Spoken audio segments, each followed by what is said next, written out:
Hello and welcome to the Legacy Crusaders YouTube channel. This is Benji, and today I'm going to be showing an Infernoid Orcust deck list. So I'm going to start with the Infernoid count. I play 3 copies of Infernoid Decatron. He's like one of the better summons. He's good for Void Feast. I'm playing 1 Antra, 1 Harmadic, and 1 Petrula for the low-level Infernoids. These are pretty helpful in the deck in general because they can help you actually make the Orcust plays with the Mermaid and the Nightmares. I'm not going to get into those. If you want to know what the Infernoids do per se, I'm just going to be like, I'll link the Infernoid guide up above. And after those, I play some big guys. A Jet for the Feast plays, Sightsmoss, and a Tondel are also big guys. Now, the Tondel is probably the least useful because, well, all these guys aren't. So Jet's in here for the Feast. Sightsmoss is here to back up Feast target. A Tondel, you wind up feasting when you double feast. He's not all that great because he's kind of a niche win condition. Like if your opponent has a monster you can destroy by battle to make him attack again, you can win games with him. But I do mostly summon him when I double feast. In the scenario I was just getting the double feast to protect myself from Ash. But he's not that useful. Another low-level Infernoid might be helpful because the low-level Infernoids will let you get by doing the Orcust plays. The bigger ones are more just for late game. Then lastly, I play 2 copies of Anoku and 2 copies of Deviati. This is just to resolve the fusion and to give your Decatrons negates. For making the Nightmare plays, I'm playing 3 copies of Neo Space Connector. This summons our 1 Neo Space Aqua Dolphin to perform the combo. Also potentially take hand traps out of your opponent's hand, although sometimes people prefer to activate this just to see their opponent's hand, but I find if I don't get ashed when I summon the Neospace Connector, I tend to not want to use his effect. I don't necessarily want to just discard cards just to discard them. Sometimes you wind up not wanting to mess that up, so sometimes I won't actually activate his effect if I don't get ashed when I summon Connector. Unless I also open Trickstar Corbane.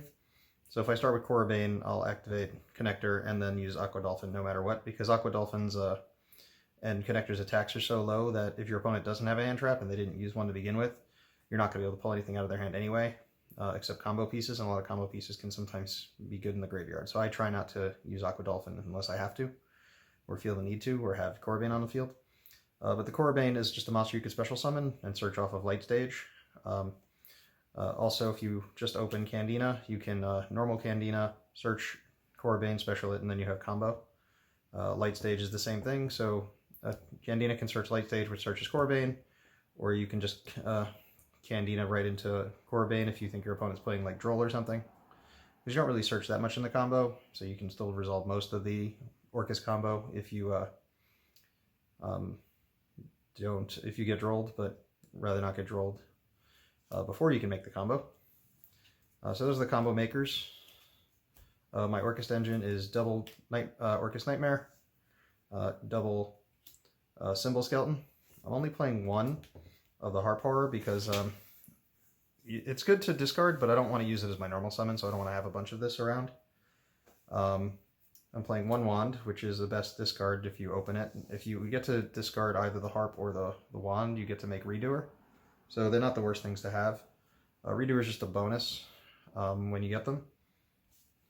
The Phantom Knight engine, I'm playing 1 Cloak and 2 Silent Boots.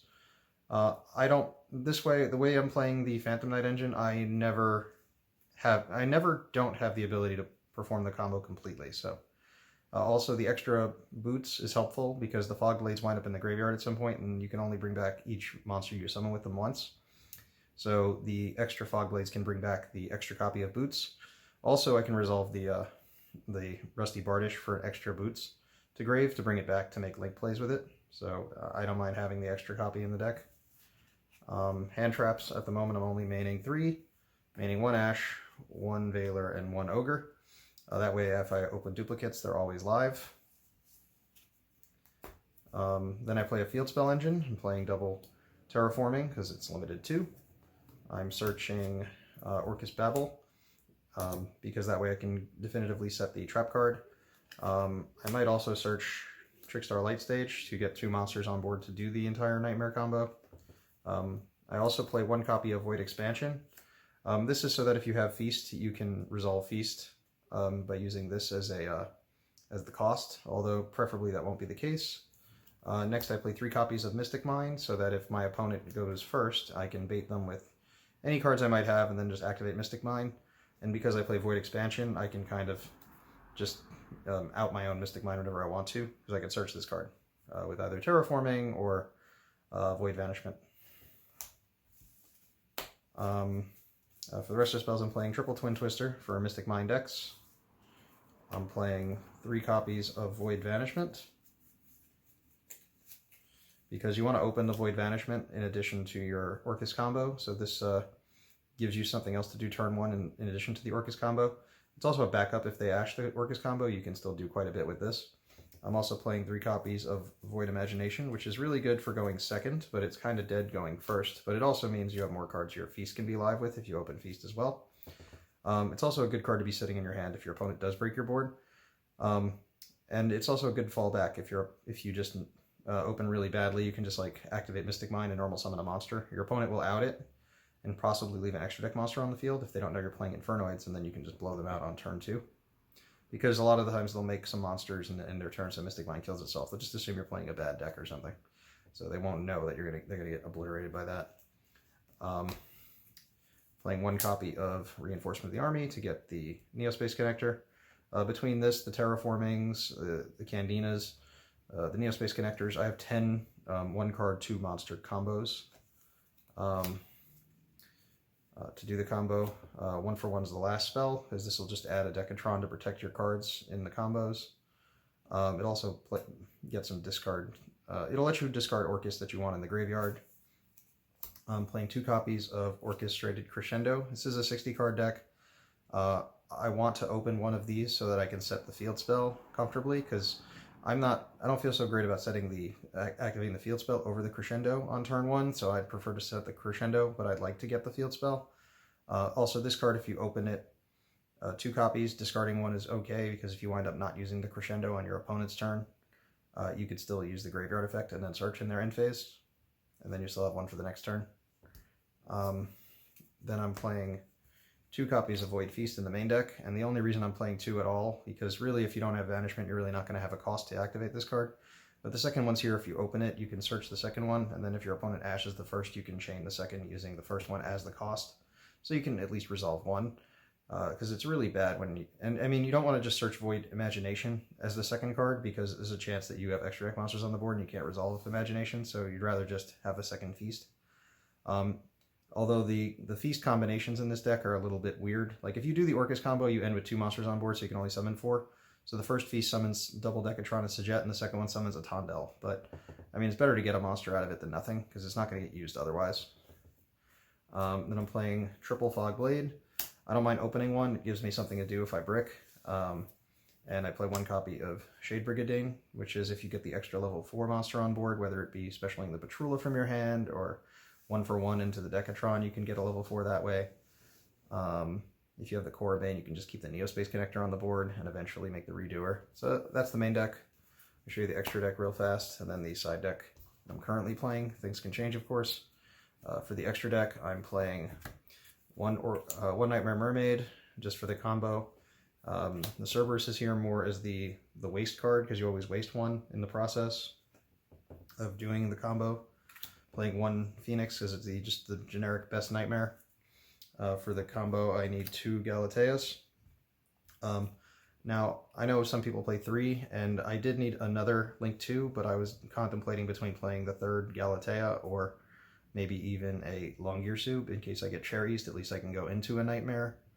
I mean, not a Nightmare, an Orcust Link monster to resolve the Crescendos, but I think I'd rather just have a generic Link 2 Dark monster, so I'm playing 1 copy of Underclock Taker. It's kind of like my 3rd Galatea, because sometimes you just won't have an Orcust monster to make a Link play with, but you'll still need to put a monster in the graveyard. So this gives you a way to link anything into the graveyard except for the Shade Brigadine. And once in a while, if you get messed up on turn 1, you might need to make a Dark monster so that you can get into Rusty Bardish kind of late game. For the end of the combo, you need 1 copy of Rusty Bardish. Never saw a reason to ever need more than that. Then I play 1 copy of Doolittle Chimera for if I open Imagination going second, so I can just OTK my opponent with the Infernoids without using much else. Playing one Boral Sword, which you can summon fairly easily, especially the extra Phantom Knight boots makes this a little easier to get into.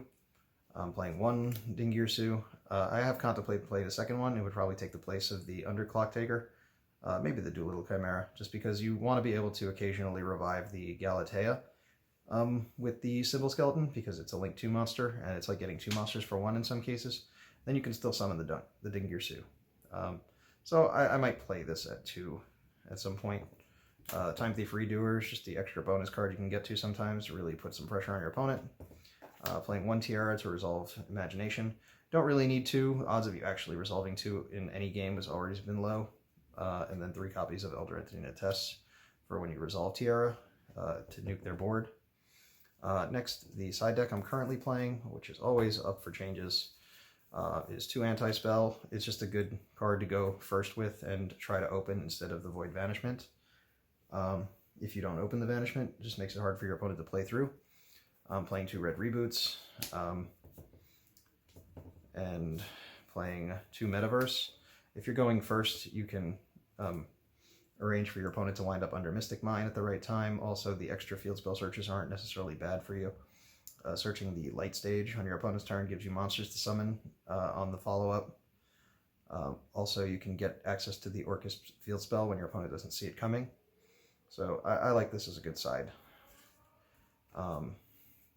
Next, I'm playing 2 copies of Full House, which destroys 3 set cards and 2 face-up cards. So this is good against like Sky Strikers. It's also good against the Mystic Mine deck.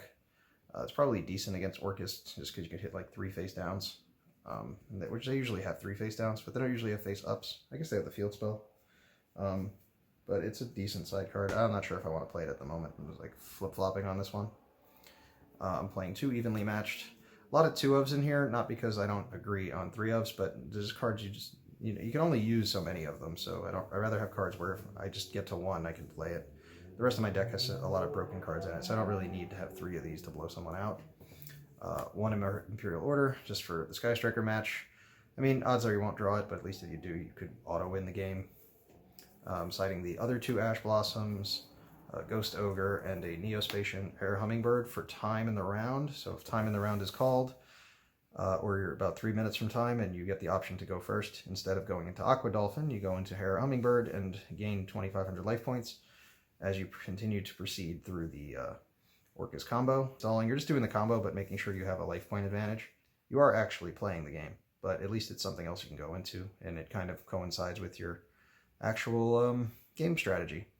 Anyways, that's my Orcust Infernoid deck. If you have any thoughts or opinions on it, leave those down in the comments below. Make sure you subscribe, hit the like button, and click the notification bell if you want to see future videos.